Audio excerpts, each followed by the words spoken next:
சில உறவுகள் இருக்கிறது கொஞ்ச நாளா இருந்தாலும், அவங்க விட்டுட்டு போற மெமரீஸ்ங்கிறது ரொம்ப அழகா இருக்கும். இந்த உறவுகள் எவ்வளோ நாள் இருக்க போகுதுங்கிறத பத்தியெல்லாம் நான் யோசிக்கவே இல்ல. ஏன்னா, அப்படி ஒரு ஃப்ரெண்ட்ஷிப் தான் எனக்கு இந்த ஒரு 1 1/2 இயர்ஸா கிடைச்சுச்சு. ஃபர்ஸ்ட்டு போன கொஞ்ச நாள் அமைதியாவே சுத்திக்கிட்டு இருந்தேன். ஏன் நேத்து கூட நான் வந்துட்டு, என்னோட இன்னும் 2 டேஸ் தான் இருக்கு பர்த்டேக்கு. ஆனா, ஒரு பர்த்டே எக்ஸைட்மெண்ட்டே இல்ல அப்படின்னு யோசிச்சுட்டு, ஒரு குண்டா நெறையா சேமியா செஞ்சு வச்சுட்டுருந்தேன்.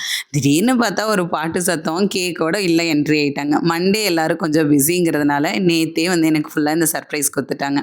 டோட்டலா எனக்கு வந்து ஒரே ஹாப்பி தான். ரொம்ப நாளா நான் கேக் கட் பண்றதெல்லாம் கிடையாது. நேத்தெல்லாம் கேக் கட் பண்ணிட்டு, "அந்த சேமியாவ தூக்கி நீ உள்ள வைம்மா" அப்படின்னு சொல்லிட்டு எனக்கு பிரியாணிலேருந்து எல்லாம் வாங்கிட்டு வந்து ஷேர் பண்ணி சாப்ட்டுட்டு, மண்டேவா பர்த்டே இல்ல இன்னைக்கு தாங்கிற அளவுக்கு ஒரு சர்ப்ரைஸ் குடுத்துட்டாங்க. என்னோட அந்த அண்ணனின் விழுதுகள் டீம்.